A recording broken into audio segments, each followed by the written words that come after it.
congratulate all the honorees tonight, especially Hillel Neuer, whom I've met many years ago and whom I have long admired.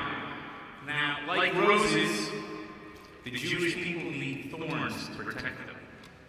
And Hillel has been a huge thorn in the side of Israel's enemies because he speaks the truth and he exposes their hypocrisy day after day, month after month, year after year. So thank you, Hillel, for being one terrific thorn and for tirelessly defending Israel and defending the truth. I'm honored to be with you here tonight. On behalf of WIZO Florida, the Women's International Zionist Organization presents to Hillel Neuer the Charlotte and Samuel Chambray Israel Award. Through faith, we experience the meaning of the world. Through actions, we give the world meaning. Jewish thing.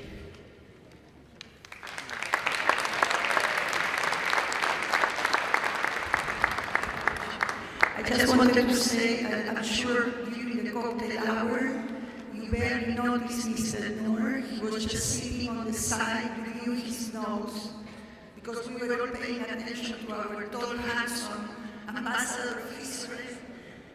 But this man right here is unassuming, however, one of the fierce voices that are raised in such a hostile environment such as the UN. After a year, when Iran was elected to the Women's Rights Commission, or the UN created a biased inquiry into Hamas-Israel war, declaring Israel guilty in advance, or when we chose Sudan to oversee the human rights activities, you can understand the value of having Mr. Hillel Neuer fighting for all of us, fighting for the Jewish people and the state of Israel. We are forever grateful.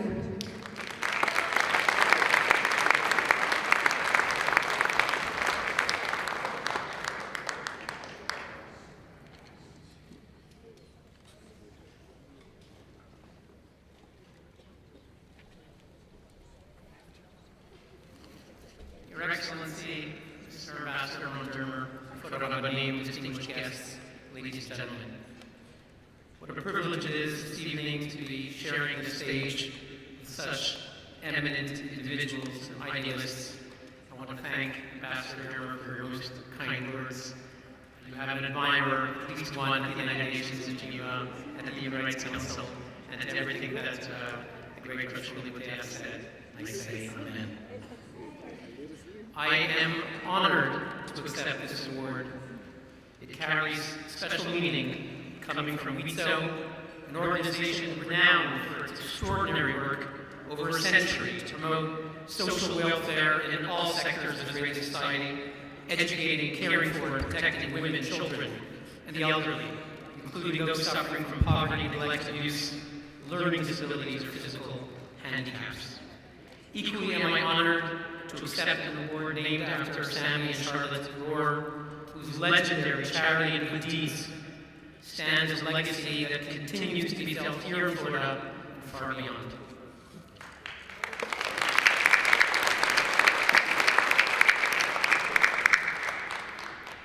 And I had a chance to meet some of their families to tell them that personally. Ladies and gentlemen, the work of UN Watch is a team effort by a group of dedicated men and women, my outstanding staff colleagues in Geneva, our steadfast governing board led by Ambassador Alfred Moses, and our faithful members and supporters worldwide, somewhere here tonight, from Sydney to San Francisco. Tonight, therefore, I accept this award on behalf of the entire global family that is UN Watch. And on a personal note, I want to give thanks to my parents and my late grandparents for teaching me to be a Shomer Yisrael.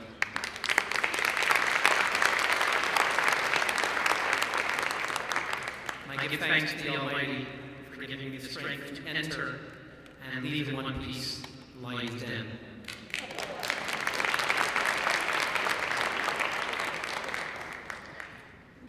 Ladies and gentlemen, we live in dangerous times. If we look at the Middle East, just over the past year, we see the country that was known as Libya collapsing into civil war. Syria has a president who has killed 200,000 to 300,000 of his own people, bombing children in his own capital just this past week. The Islamic State has taken over a large part of this country in Iraq, beheading innocent humanitarian workers, enslaving members of the minority and Christian groups in Iraq, raping and killing. Yemen has collapsed. America and other countries are evacuating their embassies as an Iranian-linked group takes over that country. If we look in the surrounding areas in Pakistan, the same terrorists walked onto a school bus and shot Malala, a little schoolgirl in the face for the crime of going to school. Just a few months ago, walked into a school in Peshawar and killed more than 100 children. In Nigeria, the group Boko Haram abducted hundreds of school children and girls and continues to massacre and destroy whole villages. And indeed, all of this has spread to Europe. Close to where I live in Geneva, only a few hours away in Paris not long ago, terrorists walked into a newspaper, one of the only newspapers, perhaps the only newspaper that consistently took on radical Islamic terrorism and massacred journalists in cold blood, and then massacred Jews for the only crime of being Jews in a kosher supermarket, which I visited not long ago. Now, I've been at the United Nations for the past decade, while this cancerous hatred was metastasizing. Yet I never heard anything about these countries and this disease. You know, the great French philosopher Albert Camus in 1944 wrote, "Mal nommé l'objet s'est ajouté au malheur de ce monde." Failure to call things by their name adds misery to the world. Now, after 9/11, the UN Human Rights Council, where I spent the past decade, refused to call this hatred by its name, to identify radical, violent Islam as a danger that needs to be confronted and combated and eliminated. What message did the United Nations send when instead of resolutions calling out this surge, instead it condemned Danish cartoons? What message did the UN send when it turned the very idea of individual human rights on its head? When it adopted one resolution after another saying that, quote, the defamation of Islam, meaning those who dare to criticize radical terrorism, is a violation of human rights? What message did the UN send to the world when they elected Libya's Muammar Gaddafi to chair the UN Human Rights Commission? And when they sent Bashar al-Assad's regime only a few years ago to be a member of UNESCO's Human Rights Committee judging petitions of human rights around the world in Paris, France? And what message did the UN Human Rights Council send to the world when the only country in the Middle East that had singled out year after year with a special agenda item, with half the resolutions, emergency sessions, and commissions of inquiry, was the only free democratic state in the Middle East, Israel? What message did the UN's actions send to the world and to the Middle East? In the words of Camus, the United Nations, contrary to its noble charter, contrary to the human rights principles upon which it was founded, the UN added misery to the world. And the UN did so despite a plea in two major reports by Arab intellectuals, sounding the alarm, pleading that the Arab world's oppression of women and its failure to educate its people, to give them science, to give them an economy, to give them gainful employment, was doing these 300 million people to poverty, frustration, and violence. So the message of the UN over the past decade was that the only problem in the Middle East,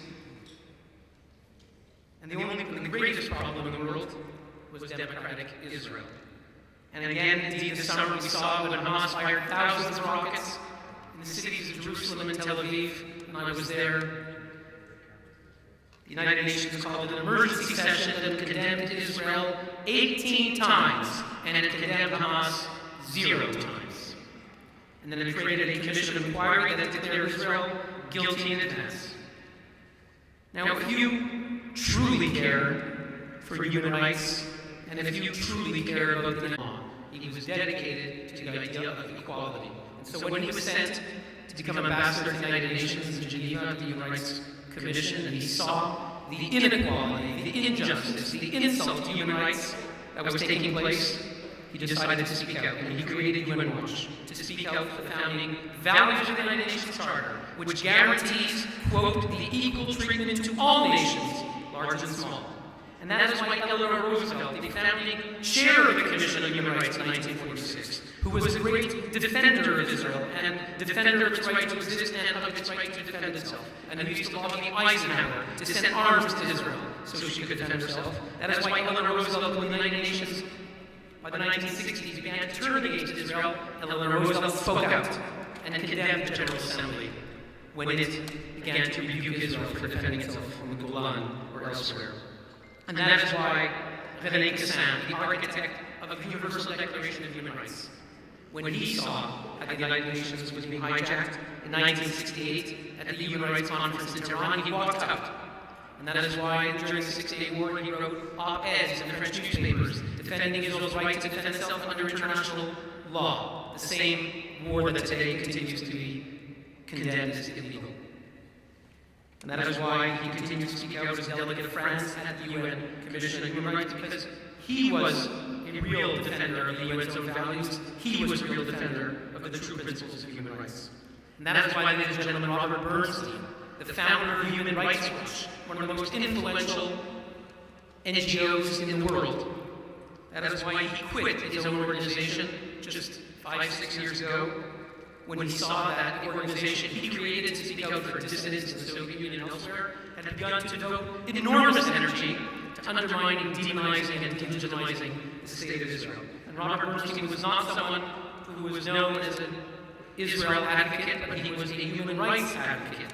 And he said to me, and he said publicly, if you support women's rights, as I do, then you support Israel. You don't support Hamas. And if you support freedom of speech and freedom of the press, then you stand with Israel, not with Hamas. And if you support the rule of law, then you support and you stand with Israel, not Hamas. Ladies and gentlemen, we need to fight back. And that is what we will continue to do at the United Nations. And when the UN Human Rights Council's Richard Falk accused Israel of planning a Holocaust against the Palestinians, we exposed the fact that he was a leading supporter of the 9/11 conspiracy theory, and we got him condemned and rebuked and reprimanded by his own boss, Secretary General Ban Ki-moon, who condemned his preposterous remarks. And to this day, Richard Falk, who just retired, continues to hate me and UN Watch, this evil Zionist group that ruined his reputation, that ruined his academic appointments, that had him get protested wherever he went around the world. And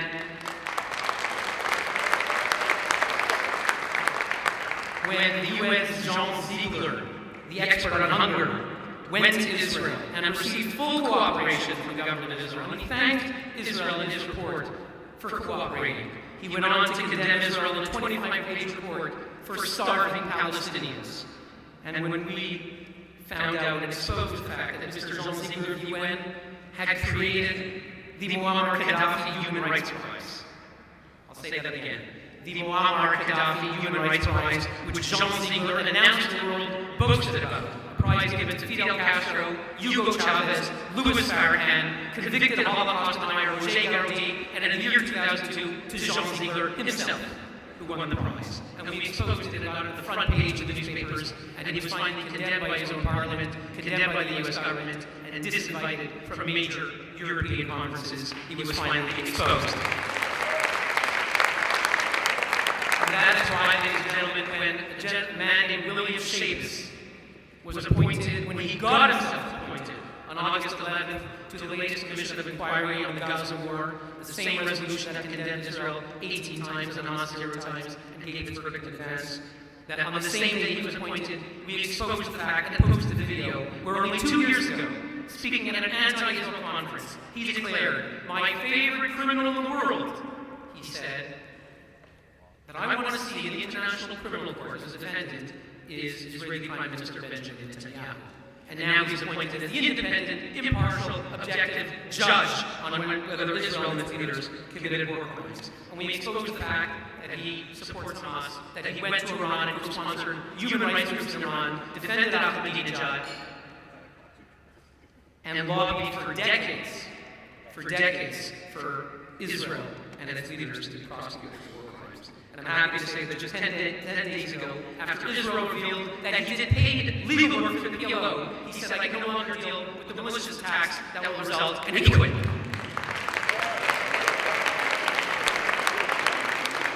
And that is why, ladies and gentlemen, in 11 days, I'm going back to Geneva, and we are holding our annual Human Rights Conference for the true champions of human rights, when the UN Human Rights Council appoints as members, current members, China, Russia, Cuba, Saudi Arabia, Pakistan, and Venezuela, and Qatar. We are bringing the most famous victims of these dictatorships to speak at the United Nations. We are bringing victims, the Nelson Mandelas of the world, from Iran, from Cuba, from China, from Venezuela, from Turkey, leaders of the Hong Kong protests, of the Ukraine protests, a girl who escaped from Boko Haram and jumped off the truck, a journalist from France who managed to escape from ISIS.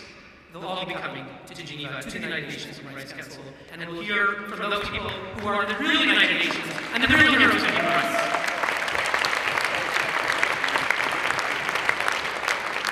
Ladies and gentlemen, this is very much an uphill battle, but we refuse to give up. And if I may quote the Lubavitcher, who said and told Prime Minister Netanyahu famously, in an assembly of darkness, we must light a candle of truth. Thank you very much.